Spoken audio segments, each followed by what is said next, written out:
I chose to camp alone in the summer of 2014, somewhere deep inside the Bridger National Forest in western Wyoming. I was 28 then, old enough to feel confident outdoors, but still young enough to take stupid risks without thinking much about them. I liked long drives, empty roads, and the feeling of being far away from anything that reminded me of city noise. The plan was simple: hike about 8 miles into a quiet valley, set up a small camp near a stream, fish a little, sleep, and then move further the next morning. I had done trips like that before, but something about this one already felt heavier before I even left the trailhead, like I was carrying more weight in my chest than in my pack. The forest air was warm but dry, and the sky had that pale summer color where the sun hangs stubbornly, refusing to soften. I walked for a few hours without seeing anyone. The trails there weren't very popular on weekdays, which was exactly why I picked them. I liked silence, the type where you can hear insects tapping against leaves and the distant creaking of trees rubbing against one another. Everything felt slow and simple. I reached a clearing around mid-afternoon.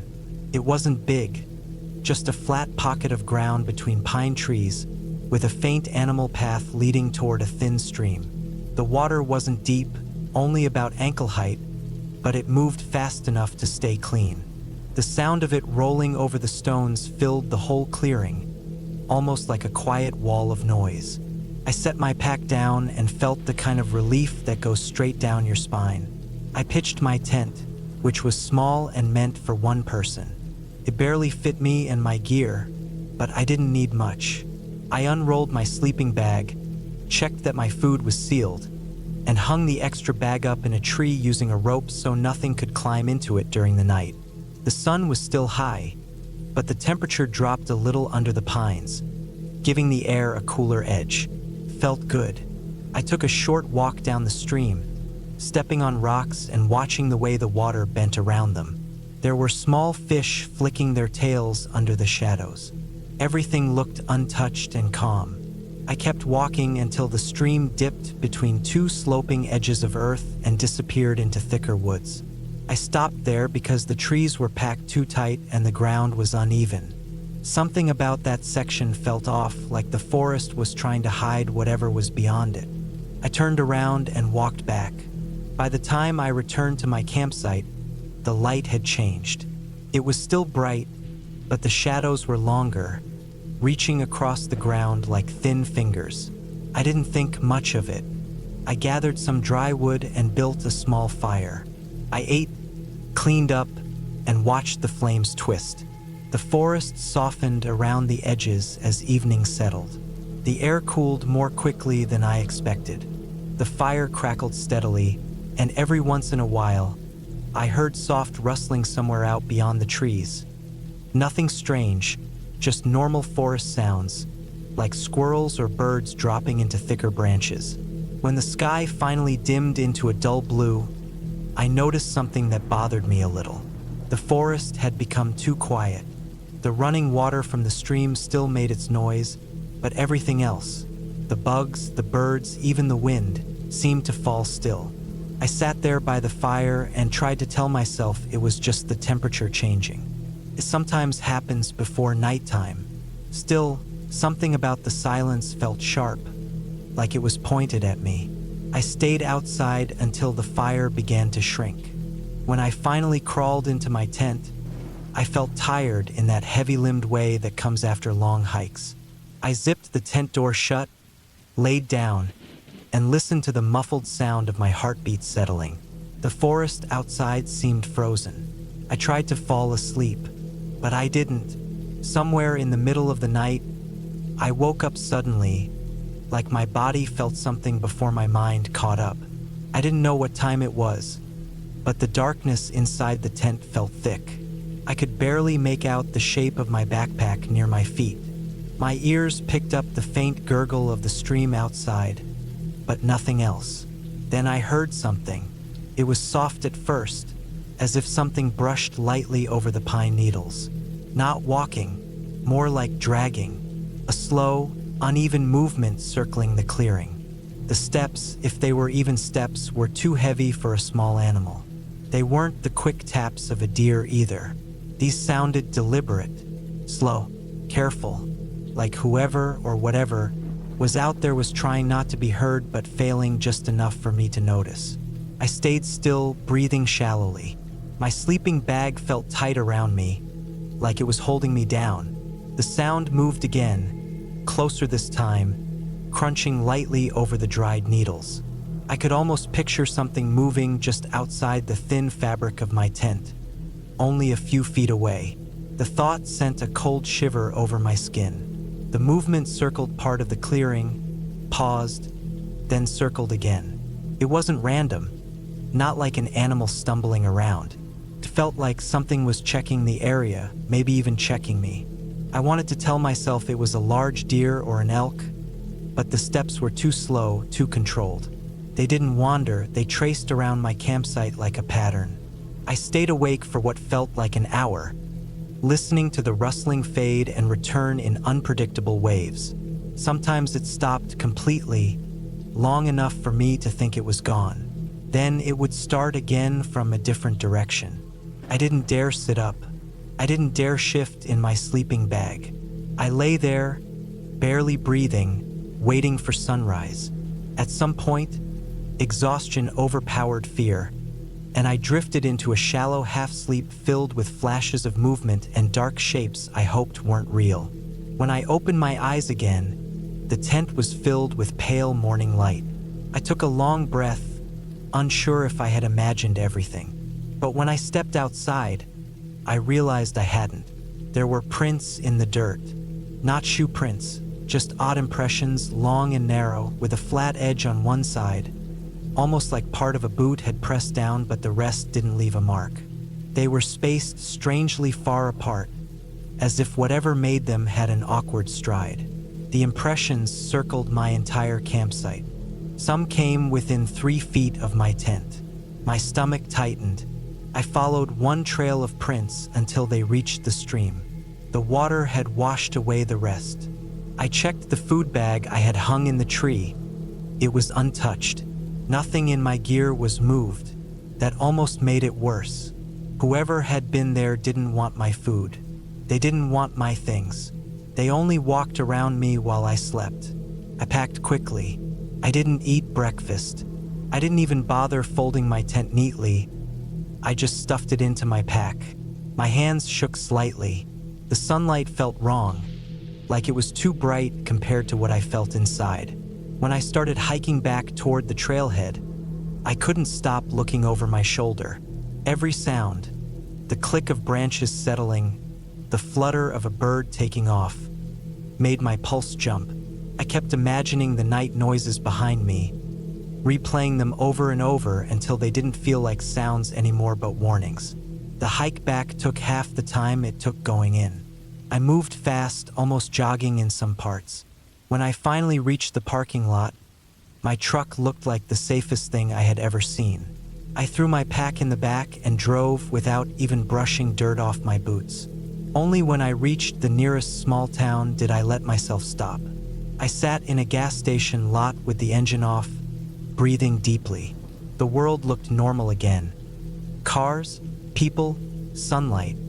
But my mind kept replaying the slow, circling footsteps around my tent. I never figured out who or what had been out there. The prints didn't match anything I recognized. Maybe it was a person wandering through the woods at night, but that somehow felt worse than any animal explanation. I still camp, but never alone anymore. And whenever I hear the forest grow too quiet at night, I feel that same cold shiver crawling along my skin, reminding me of that night in Wyoming. The fear wasn't the dark or the forest itself. It was knowing that something had stood only a few feet away from me, moving slowly around my tent while I was trapped inside, pretending not to breathe. And the worst part was that it never touched anything. It didn't try to break into my tent. It didn't steal. It simply watched, walked its slow circle, and then faded into the woods before sunrise, as if it wasn't done with me, just patient, waiting for someone like me to sleep in the wrong place again.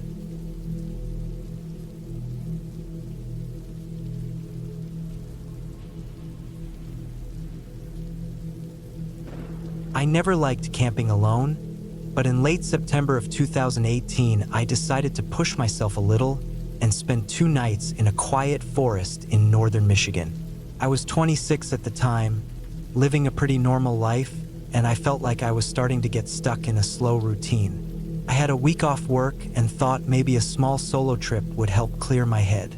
The place I picked wasn't some famous park or anything. It was a quiet patch of land with a small public trail, about 2 miles away from the nearest road. I had been there once with friends years before, and I remembered it being peaceful, with tall dark pines that blocked the wind and a small creek that ran behind a hill. I got there in the late afternoon, parked my car near the old dirt pull-off, and walked in with my pack. The air felt cold already, which was normal for the season, but the silence felt heavier than I remembered.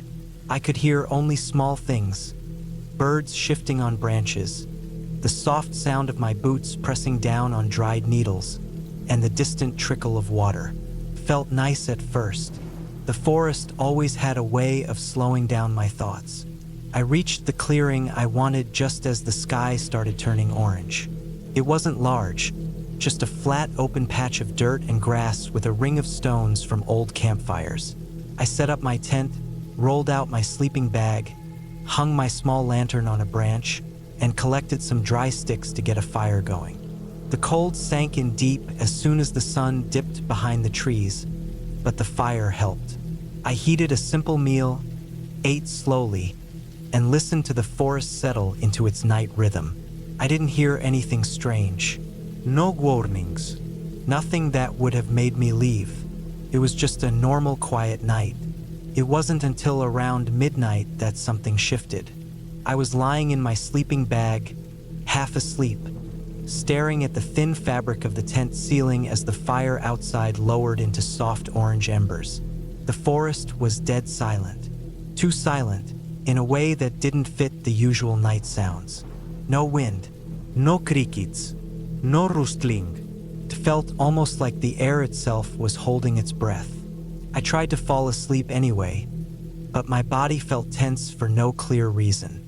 A strange sense of awareness sat heavy in my chest, like something had changed outside and I didn't know what. Then I heard the first sound.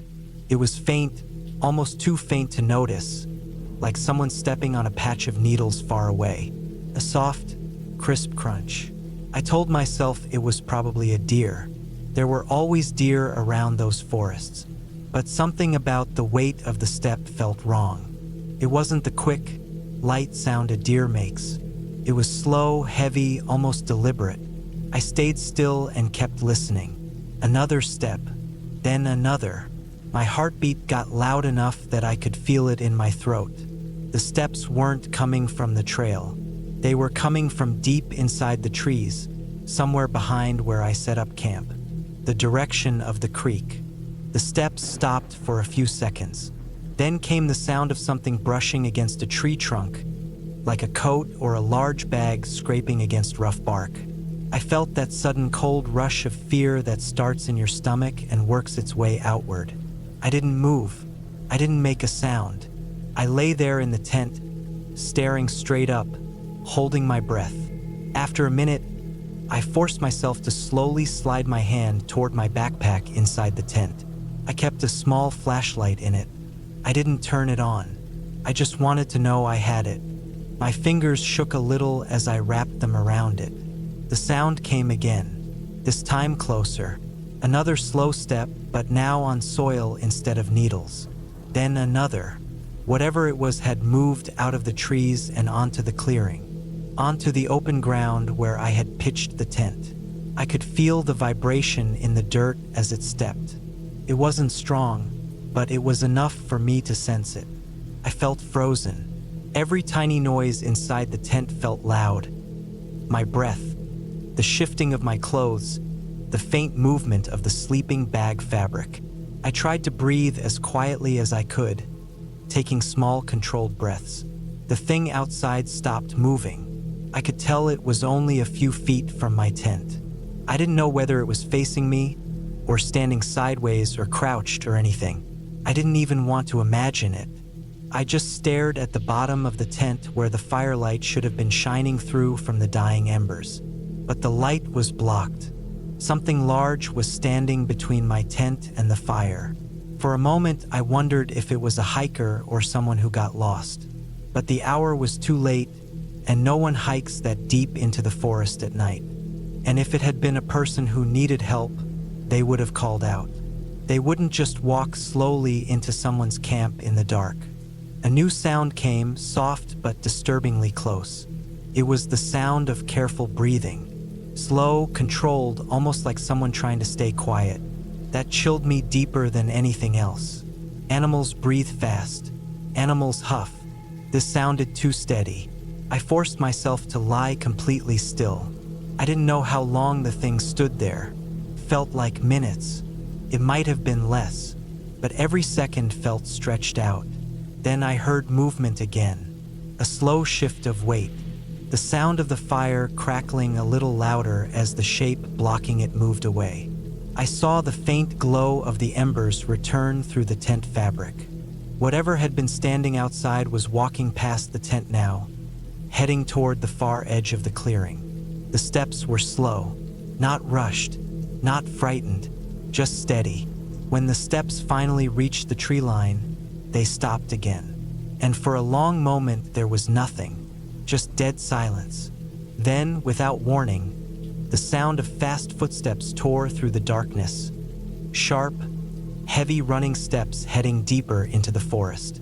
They got quieter and quieter until they faded completely. I stayed awake until the first light of morning. I didn't move until the sky turned pale blue. When I finally opened the tent and stepped outside, the cold morning air hit my face and I felt my legs trembling. The clearing looked normal at first until I saw it. In the soft dirt around the fire pit were marks, footprints. Not animal prints. They were clearly human. Large, deep, and spaced in a way that showed slow, deliberate movements. They circled halfway around my tent, then continued toward the trees where the steps had vanished in the night. But what bothered me most was that the prints came from the opposite direction of the main trail. They came from the dense brush behind the creek, where there were no paths at all. No one would walk through that mess unless they had a reason. I packed everything as fast as I could. My hands shook the entire time, and I kept turning toward the trees, expecting to see someone watching. The forest was empty, but it didn't feel empty. It felt watched. On my 2-mile walk out, the forest never warmed up. It stayed silent, heavy, and cold. I didn't slow down once. I kept imagining that whoever had been near my tent might still be out there, standing behind one of the trees, hidden just far enough that I couldn't see them. When I finally reached my car, I threw my pack inside, locked the doors, and sat there with my hands on the wheel, breathing hard. I didn't start the engine for a full minute. I just stared at the trail entrance, trying to understand what had happened. There was nothing supernatural about the night. No ghosts, no creatures. What scared me was how real it was. A real person had walked into my camp in the middle of the night, stood inches from where I slept, and watched silently. No reason. No explanation. No sign they needed help. Just watching. I drove away and didn't look back. I never went camping alone again, and I don't plan to. The forest still feels beautiful to me, but that night reminded me how little control you have when you're out there, how easy it is for someone to step between the trees without warning, how close danger can be without making a sound. To this day, the part that sticks with me the most is not the footsteps, or the breathing, or the silence. It's the simple fact that whoever it was didn't do anything. They didn't attack. They didn't speak. They didn't make any move to show their intent. They just stood there, in the darkness, watching me sleep, and I will never know why.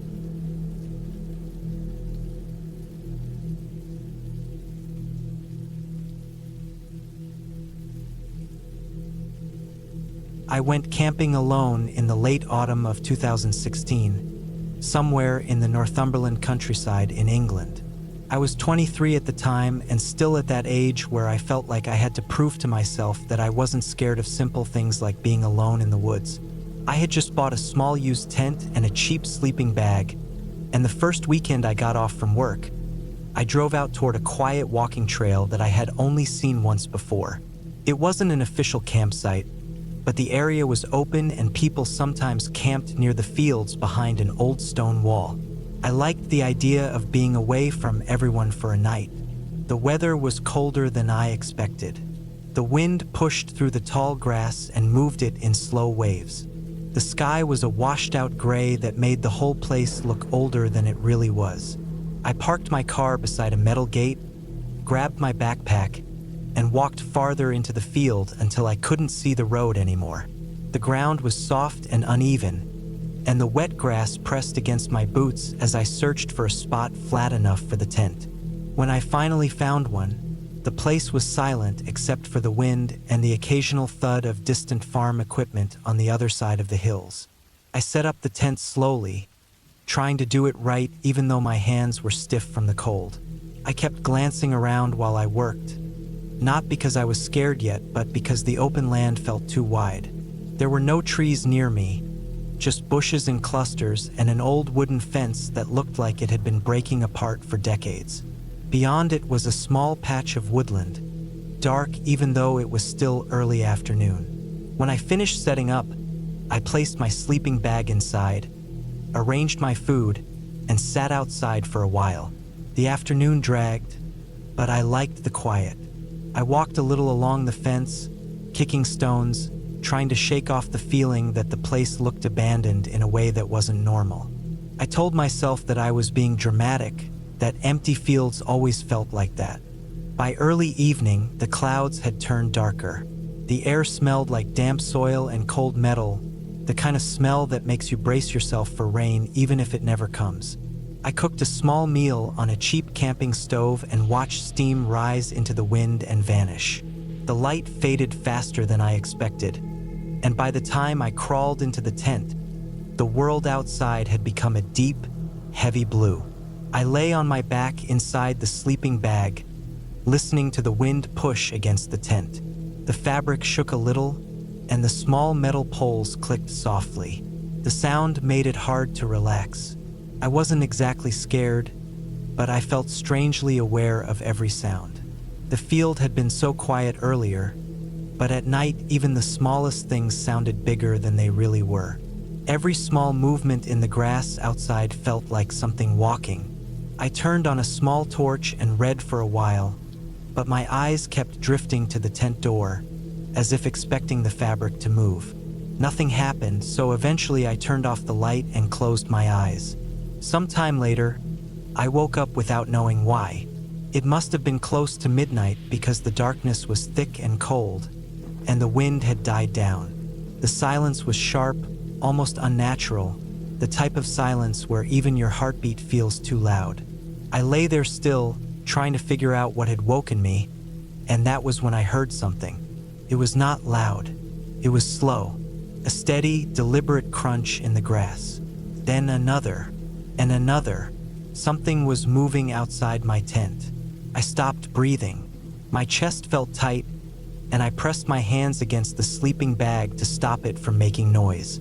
I thought maybe it was an animal, maybe a deer or a fox, but the steps were too heavy, too slow, almost cautious. I could feel the cold air on my face through the small gap near the zipper. The footsteps came closer, stopping every few seconds as if whoever or whatever was listening. My mind raced in circles, telling me it was probably nothing, maybe just the wind, but there was no wind. The air outside was completely still. Then the footsteps stopped right beside the tent. I felt the ground shift slightly, as if someone was standing only inches from where my head was. I didn't move. I didn't even blink. My whole body tensed. I could feel the faint vibration of weight on the soil. I stared at the ceiling of the tent even though I couldn't see anything. For several long seconds, there was no movement. The quiet was unbearable. Then I heard breathing. Slow, steady breathing. Not mine. Not an animal's. A human. A grown man. I wanted to unzip the tent, run, scream, anything, but I was frozen. My thoughts felt like they were locked in one place, repeating the same message over and over. Someone is outside. Then something worse happened. The silhouette of a hand pressed lightly against the side of the tent. The fabric dipped inward by just a couple of inches, the way it would if someone was resting their fingertips against it. The pressure was careful, almost testing. I stared at it, numb, feeling my heart hammer so hard I thought the man outside might hear it. The hand stayed there for at least a full minute, maybe longer. Time felt stretched and twisted. Then, just as slowly as it appeared, the hand slid away. The footsteps started again, but this time they moved toward the woodland behind the fence. They were slow and dragging, as though the man didn't care if I heard him anymore. Eventually, the sound faded into the darkness, and I was left in my tent with a cold sweat covering my entire body. I didn't sleep for the rest of the night. I stayed completely still, listening, waiting for the footsteps to return, but they never did. The silence stayed heavy until the sky finally started to lighten with the early morning. At sunrise, I unzipped the tent and stepped outside. The cold air hit me immediately, and my legs felt weak. The field looked exactly the same as it had the day before, calm and empty, but I couldn't shake the knowledge that someone had been there. When I walked around the tent, I saw the footprints. They weren't fresh enough to be obvious, but I could see where the grass had been pressed down in a rough path leading from the fence, stopping right next to my tent, and then leading back toward the trees. They were spaced like human steps, not animal tracks. I packed my things as fast as I could. My hands kept shaking, and I kept turning to look at the trees, expecting to see someone standing there watching. Nothing appeared, but the feeling of being watched stayed with me the entire time. The walk back to the car felt longer than it should have. Each gust of wind made me turn around. Each rustle of grass made me think the man had followed me. When I finally reached the car, I threw everything inside without caring how it landed and locked the doors the second I sat down. As I drove away, I kept checking the mirrors, half expecting to see someone stepping out of the field and walking toward the road. But all I saw was the empty countryside behind me, the land wide and silent and unchanged. I didn't go camping alone again after that. I still think about that night sometimes, wondering if the man had been watching me long before I heard him, wondering how long he had stood in the dark, just a few feet away, breathing softly through the still air. I try not to imagine what he wanted or why he came so close. I just remind myself of the same thing every time the memory hits me.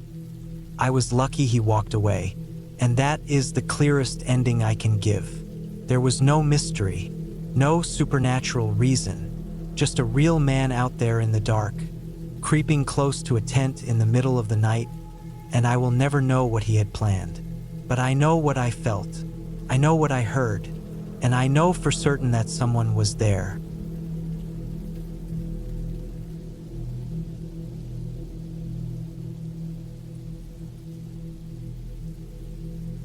I had been planning the trip for months, a hunting and camping expedition deep in the northern forests of Minnesota, around the Chippewa National Forest. It was October of 2013, and I was 24, freshly out of college and eager for a stretch of quiet alone in the woods. I had spent the better part of the spring and summer preparing my gear, checking rifles, stocking ammunition, packing freeze-dried meals, and making sure my sleeping bag could withstand the near-freezing nights that were common in that region this time of year. My goal was simple: spend a week away from the city, practice hunting, and reconnect with something primal I felt slipping from my life. I drove for hours in my old Ford pickup, following a narrow gravel road that wound between thick stands of pine and birch until I reached a small clearing beside a creek. There were no other vehicles, no tents, no signs of human life beyond a couple of faded deer carcass tags nailed to a post near what must have been an old campsite. I parked and stepped out, inhaling the crisp fall air. The smell of wet earth and pine needles was intoxicating, and for a moment, I just stood there, listening to the distant hum of the creek and the rustle of leaves in the wind. I set up camp near the creek, choosing a flat patch of ground partially shielded by a cluster of trees. I pitched my tent, laid out my sleeping bag, and arranged my gear meticulously. Everything had its place. Once the camp was ready, I checked my rifle, loaded it, and secured it safely against a nearby tree, just as I had practiced countless times before.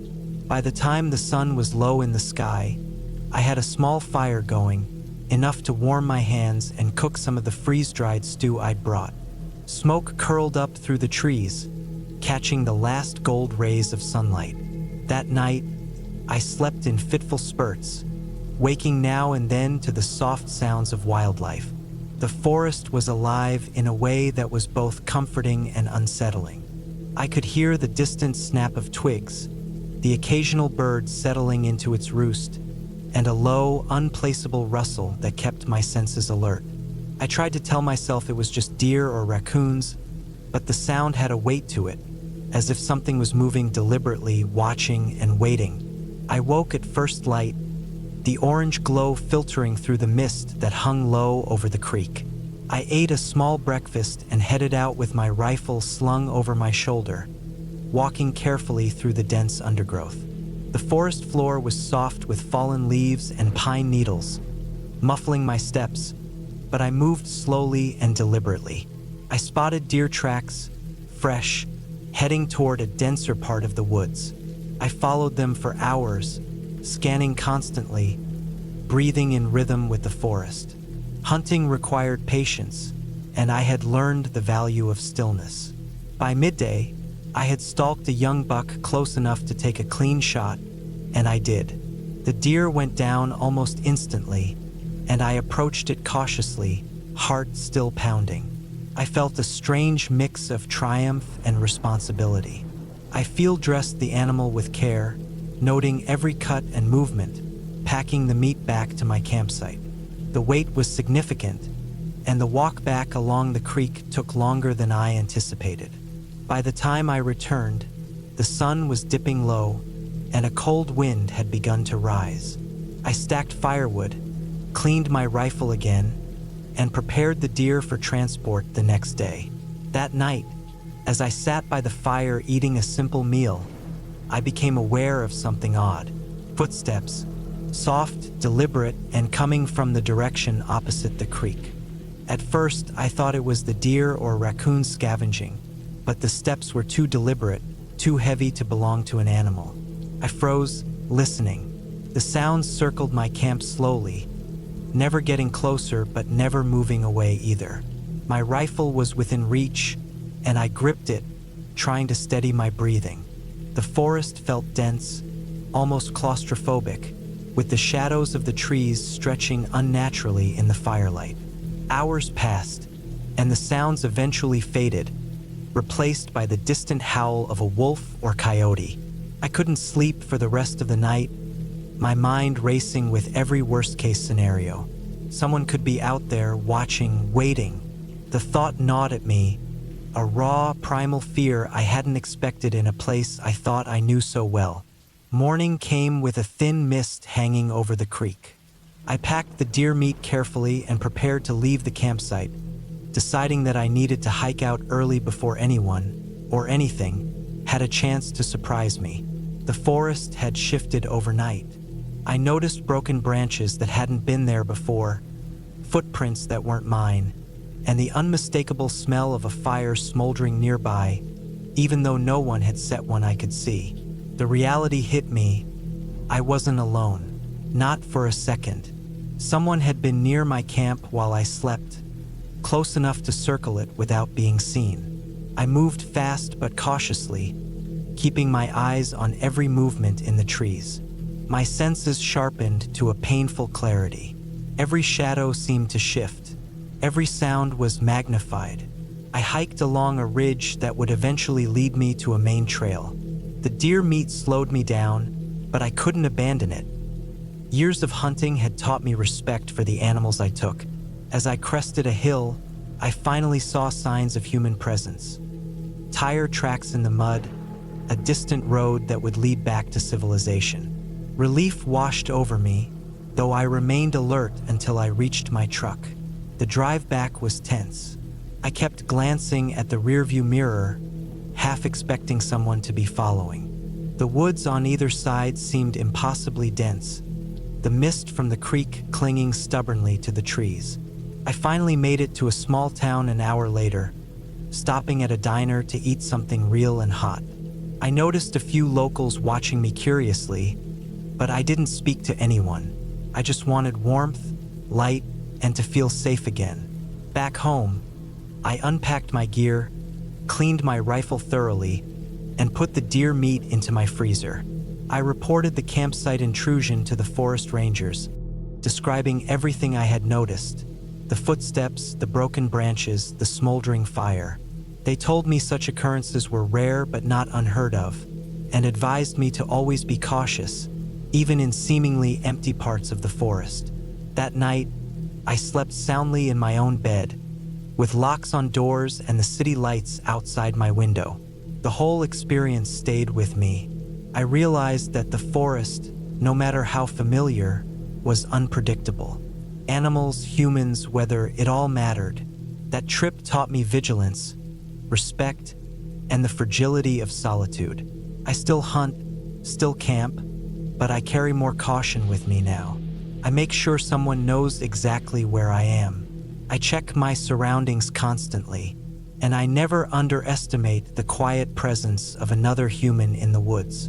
Years later, when I think back to that week in Minnesota, it's not just about the deer or the fire or the footsteps. It's about the raw, immediate clarity of being alive and aware. The forest was beautiful, unforgiving, and strangely honest in a way cities never are. And I survived it all. Not by luck, but by paying attention, respecting the rules, and trusting my instincts, even when fear wanted me to freeze. That's the lesson I carry into every hunt, every camping trip, every moment I step into the wild.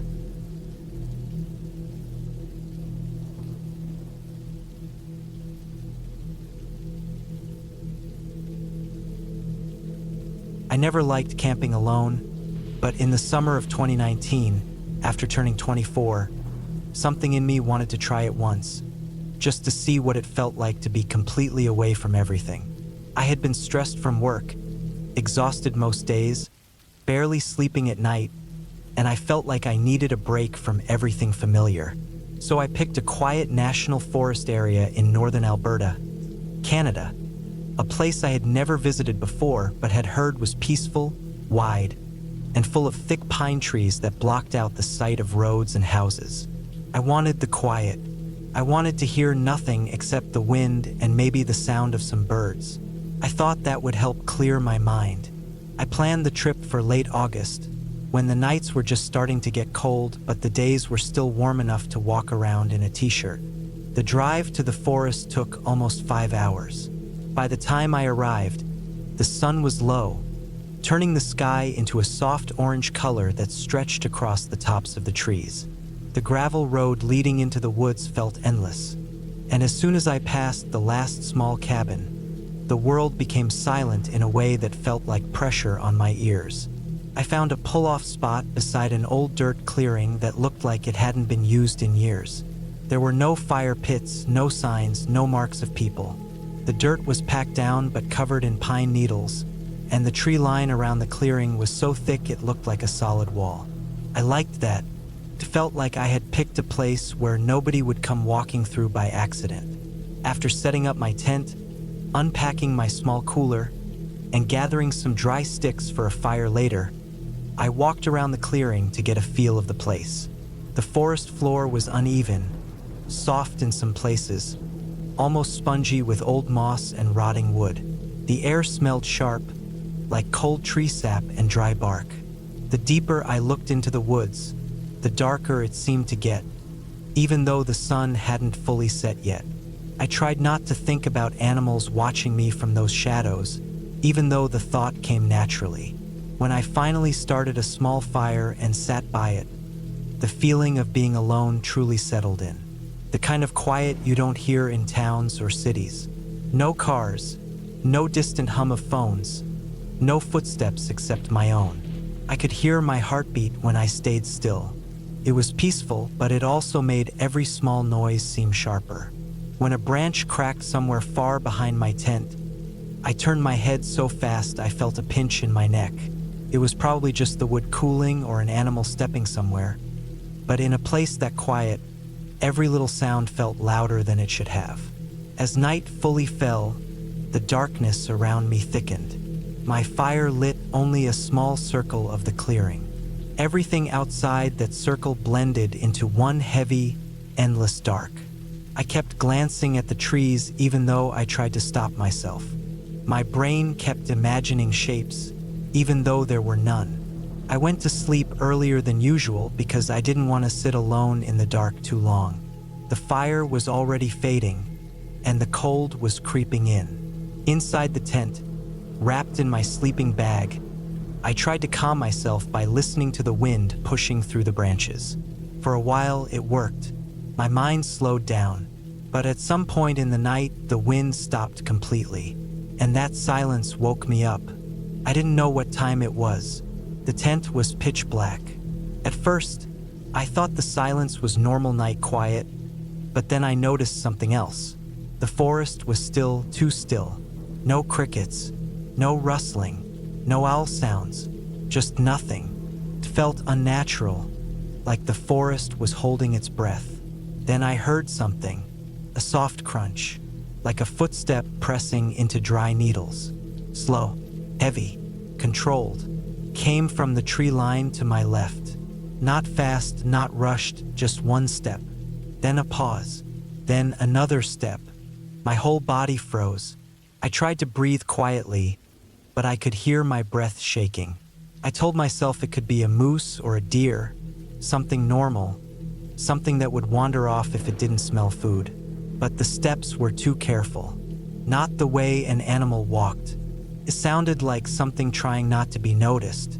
The steps moved slightly, just enough for me to feel like whatever it was had changed direction. Still slow, still heavy, still deliberate. I lay there with my eyes open even though I couldn't see anything. The tent felt thinner than paper. I felt every sound in my chest. After a few minutes that passed painfully slowly, the steps stopped completely. I waited for more, but there was nothing, just the suffocating quiet again. I didn't sleep after that. I stayed still, afraid that any movement would make noise. My mind kept imagining someone standing just outside the tent, listening the same way I was listening. When the sky finally lightened and morning came, I felt my body relax for the first time in hours. I stepped outside the tent carefully. The clearing looked normal again, with sunlight hitting the trees and warming the ground. Nothing seemed disturbed. I almost convinced myself I had imagined everything until I walked toward the edge of the clearing. There were footprints, not boots, not animal tracks, bare human footprints, deep, clear, pressed into the dirt and pine needles. They came from between the trees and stopped about 30 feet from my tent. The footprints were larger than mine, wider, like someone with rough, heavy feet had been standing there in the dark. The strangest part was that they didn't turn back. There were no footprints leading away, just the ones leading toward the clearing. Nothing else. It felt like the forest suddenly caught its breath again. Birds started making noise in the branches overhead, but none of that calmed the cold weight growing in my chest. I packed up slowly because my hands wouldn't stop shaking, and every few minutes I looked back at the trees. I didn't see anyone, but I couldn't shake the feeling that someone was close, watching from a place where the light didn't reach. Before leaving, I walked one more time around the clearing to make sure I hadn't mistaken the prints. They were still there, still deep, still pointed straight toward where I had been sleeping. I walked to my car fast, but not fast enough to look panicked. I didn't want to make noise. As soon as I got inside and locked the doors, I felt a strange mix of safety and fear. like I had put a thin layer between me and whatever had been here last night, but not enough to really stop anything if it wanted to come near. The dirt road out seemed longer than before. Every shadow between the trees looked like it could hide a person. Every bump in the road made my heart jump. When I finally reached the main highway, I pulled over because my hands were shaking too much to keep driving. I sat there for 10 minutes before starting the car again. I didn't tell anyone about what happened when I got home. I didn't know what to say. There was no proof except those footprints, and I kept thinking that even if I told someone, they would assume it was just a hiker, a homeless person, someone passing by the woods. But bare feet in northern Alberta, in cold August nights, walking silently in the pitch dark toward an isolated tent. Weeks passed, then months, and I tried to forget it. But sometimes, late at night, I remember the silence, the careful steps, and the way the footprints only went one direction. I haven't gone camping alone since. I don't think I ever will again, because whatever was walking around my tent that night wasn't lost. It wasn't wandering. It wasn't confused.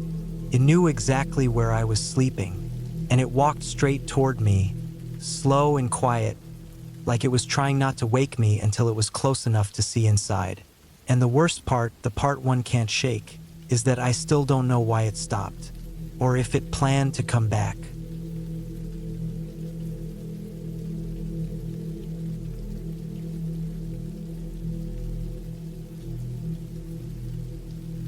I went camping in northern Utah in late September of 2019. I was 26 then, still doing seasonal jobs and taking long trips into the mountains whenever I could. I liked to disappear for a few days at a time, shut off my phone, and just walk. I'd camped alone many times before, so I didn't think twice when I parked my old SUV along a dirt road about 2 hours south of Bear Lake and hiked into the forest. The air felt cold already, the kind that sneaks into your sleeves no matter how many layers you wear. But the sky was clear and everything smelled like pine sap and dry leaves. The plan was simple. 2 nights out, try a new trail, maybe photograph some deer. I packed light, just my tent, sleeping bag, stove, a can of bear spray, and my camera. I took a narrow trail that cut away from the road and dipped into low hills. There were no other cars parked nearby, and I didn't see anyone else on the trail. I liked the quiet. It made the footsteps on dirt and the wind in the branches feel louder, almost like the woods spoke in slow breaths. By late afternoon, I reached a flat patch of ground near a shallow stream. The stream wasn't strong enough to be loud, but it made a soft trickling sound that mixed with the wind. There were old trees around the site, thick trunks, bark peeling, branches hanging low like bent arms. Everything felt still. I set up my tent, boiled water, ate pasta from a pouch, and watched the light fade through the trees. At around 8, I crawled into my tent and listened to the stream while I dozed off. Sometime in the night, I woke up without knowing why. It wasn't the kind of waking where you roll over and fall asleep again. It felt like my body pulled me out of a dream because something outside wasn't right. I lay flat on my back and listened hard. The woods were silent, which was strange because even at night there's usually some sound. An owl, a branch creaking, water, wind. But it was dead quiet. My ears kept reaching for something and found nothing. Then I heard footsteps. They were slow, dragging steps, not the light tapping of a deer or the hurried scramble of a raccoon. They sounded like a person walking barefoot on leaves, but heavier and uneven. One step, then a long pause, then another step, like whoever it was couldn't decide where to go. I held my breath and waited, hoping the steps would move away from my tent, but they didn't. They stayed in the same area, circling, no more than 5 or 6 yards from me. I didn't have my phone on because I turned it off earlier to save battery, and I didn't want to make noise by trying to reach for it. I just stayed very still and listened. The steps scraped along the ground, then stopped again. I could hear breathing, slow, deep, and too close. It didn't sound like an animal sniffing. It sounded like someone trying to control their breath, like they were listening too. I stayed awake until the steps finally faded back into the trees. Even when I couldn't hear them anymore, I didn't sleep until the sky turned gray. When morning came, I stepped out of the tent and scanned the area. The ground was covered with dry leaves and pine needles, but I could see places where something had disturbed them. There were faint prints, not clear footprints, but patches where the leaves were brushed aside in long streaks. I told myself it must have been an animal dragging its feet. Maybe a deer with an injured leg. Maybe I was overreacting because it was dark. I tried to shake it off and went on a short hike up a nearby ridge. The air was cold, but the sun felt warm. I took photos of the valley and spotted some elk far in the distance. For a while, things felt normal again. But when I got back to my camp around midday, I noticed something that made my stomach drop. My tent flap, which I had zipped closed, was half unzipped. It wasn't pulled open wide, just a few inches, but enough that I knew I hadn't left it like that. Nothing inside seemed moved or missing, but the bag with my food had a small tear on one side, like someone had poked it with a finger or a stick. It wasn't chewed like an animal would do. It was just sliced open a little, deliberately. I didn't want to pack up early. I'd driven all the way out there and hiked this far, and I kept trying to tell myself I was imagining things.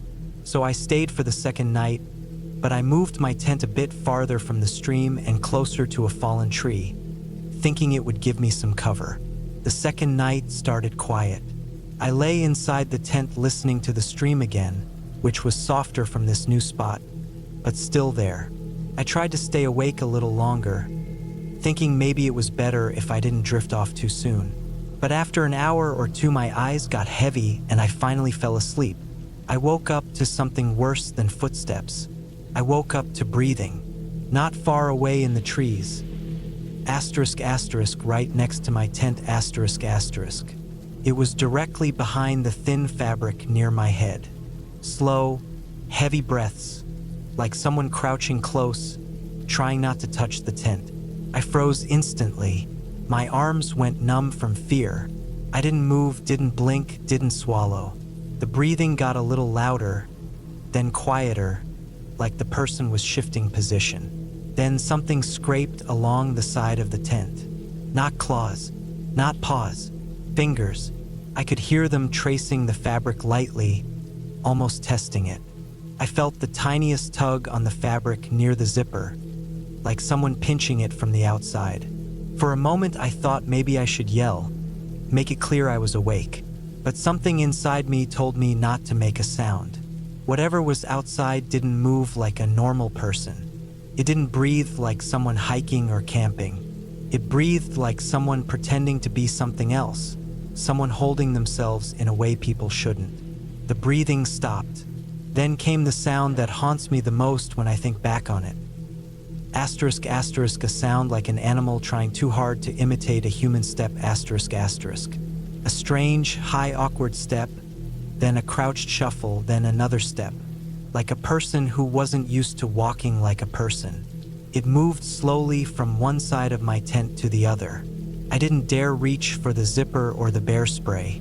I lay still for almost an hour while it wandered around the camp, circling in messy patterns. Every once in a while it made a small noise, something between a hum and a grunt, like it was practicing sounds it didn't know how to use. At some point, the noise faded into the trees. I didn't sleep again. When dawn finally came, I packed faster than I ever have in my life. My hands shook the whole time. I didn't bother to boil water or eat. I grabbed everything, shoved it into my pack, and left. On the way back to the car, I kept glancing behind me. Several times I thought I saw movement deeper in the trees. Something pale between the branches, something moving too slowly to be a deer, too smoothly to be a bear. But I didn't stop to check. When I reached my SUV, sweat was running down my back even though the air was cold. I started the engine and drove until I hit the main road. Only then did I stop and really breathe. The whole drive home, I kept checking my mirrors.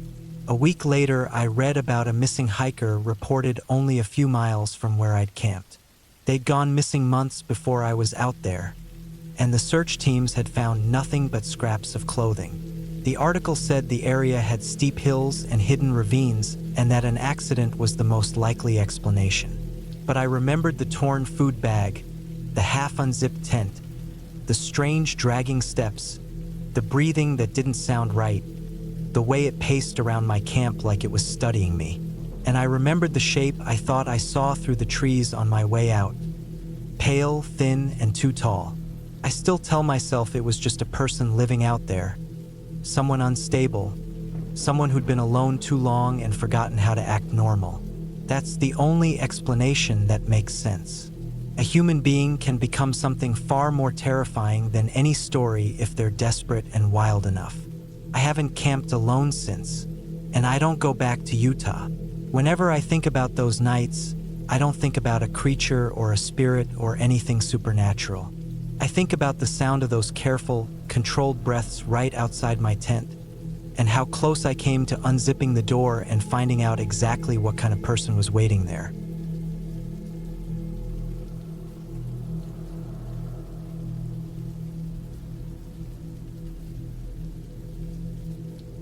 I never planned on stopping at that old abandoned campground. It wasn't even marked on the map I kept folded in the glove box, the same map I had been using since my early 20s when I first started hiking on my own. By the summer of 2014, I was 31 and thought I had enough experience to handle a simple weekend trip into the backcountry of northern Montana. The idea was to spend 2 nights out there alone, clear my head, breathe fresh air again, and come back feeling less worn out from work and life. I had packed my usual gear. My old canvas pack with frayed straps, a tent that smelled like years of pine needles, 2 knives, a small hatchet, a metal water bottle, and enough dried food to last longer than I would ever need. I left my phone in the truck once I parked, telling myself I didn't want any distractions. I followed a narrow trail that twisted between tall pines and spruce trees. The ground was soft and damp from the week's earlier rain, and every step sounded like it was being swallowed. I spent most of the afternoon walking, stopping only to take a drink or adjust the straps on my pack. Somehow I drifted farther from the labeled trails and ended up next to a faded sign half hidden under tall grass. The letters were peeling, but I could still make out the words Bear Creek Campground, though the paint was so cracked it looked like scratch marks. It wasn't on the map, and I had never heard anyone mention it, but the sun was sinking behind the trees and the air was starting to cool. I told myself an old campground meant easy space to set up, maybe even an old fire ring I could use, so I followed the beaten path that opened into a large clearing. The place looked like it had been abandoned for decades. The fire rings were rusty piles of stones with black ash frozen inside them like they hadn't been touched in years. There were broken benches covered in moss, their wood splintering like soft bones. A small building, maybe an old supply shed, leaned to one side with its roof half caved in. Grass pushed through the cracks in the concrete floor. It felt strange to see something man-made fall apart so deeply, like nature had decided to erase all signs of whoever once camped here. But the field was open, and I was tired, so I set my tent near a cluster of trees at the edge where the ground was level and dry. As the evening settled in, the air grew colder. I gathered fallen branches from the forest floor and built a small fire. The flames cracked softly, warm but not too bright, and I sat beside them eating a bag of dried fruit. The silence was thick and heavy, almost pressing on my ears. Usually forests have some sort of life at dusk. Birds chirping, insects buzzing, something moving around. But here it felt like everything had decided to stay still. I brushed it off at first, thinking it was because the area wasn't used by people anymore. Animals might have learned to avoid it.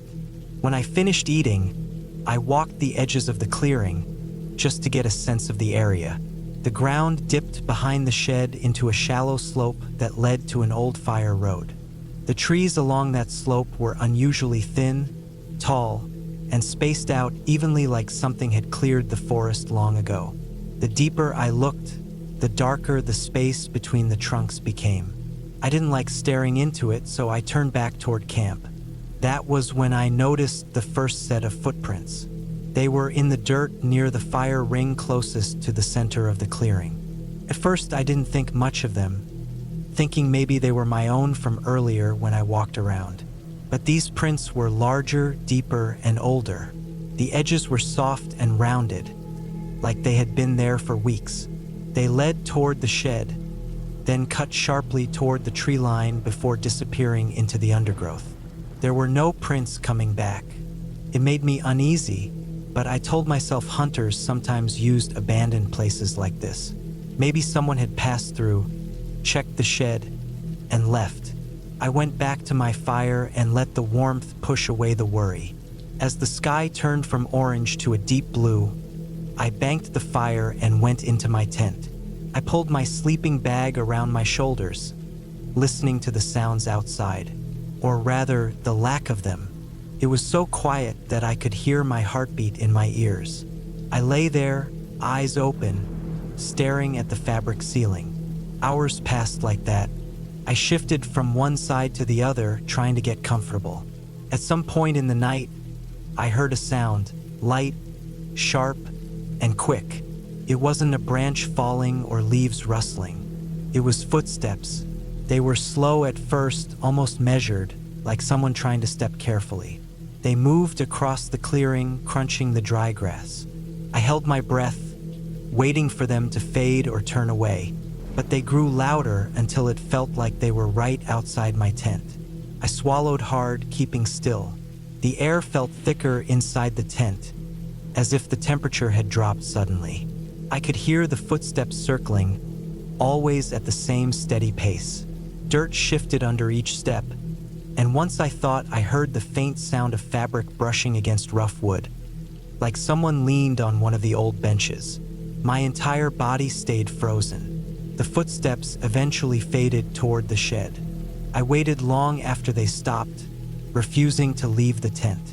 I didn't sleep at all that night. When a thin line of morning light finally slipped through the tent fabric, I crawled out, stiff and shaken. The clearing looked the same at first glance. Quiet, empty. But then I saw the prints in the dew-covered grass. Fresh ones, still sharp around the edges. They circled my tent, just as I had heard, and then headed toward the shed. I followed them slowly, each step sending a chill up my arms. When I got to the shed door, I saw deep scratches across it, long and jagged, like someone dragged something metal or sharp against the wood. The prints stopped at the door, but the door was shut, wedged tightly. Something in me told me not to open it. I backed away, heart pounding, and returned to my camp. I tore down my tent faster than I ever had before. My hands shook as I stuffed everything into my pack. I kicked dirt over the remains of my fire, even though there was nothing left but cold ash. Then I hit the trail I had come from and didn't stop walking. I didn't look back at the clearing. I didn't check the map or try to find the exact point where I had gone off the trail. I walked until my legs burned and my shirt clung to my back. The forest around me felt normal again. Birds calling, insects humming, but I couldn't shake the feeling of being watched. Even when I reached my truck, even when I started the engine, even when I drove the long dirt road back to the main highway, the sensation clung to me like a wet shadow. When I got home, I dropped my pack on the floor and sat on the couch, staring at nothing for a long time. I tried telling myself it was just a hiker passing through, someone who didn't want to be seen. But the prints circling my tent, the scratches on the shed door, the silence of that place, none of it fit a normal explanation. I never went back to that part of Montana. I marked the spot on my old map with a thick black X so I would always know to avoid it. And even now, years later, I still think about those footsteps at night. Not because I'm scared of whoever was out there, but because I know that campground wasn't empty. Someone had been using it long before I showed up. Someone who watched me the whole time. Someone who moved around camp in the dark with steady, patient steps, as if they were waiting for something. And the worst part is knowing I wasn't meant to find that place at all. But once I did, someone noticed, and they wanted me to know they were there.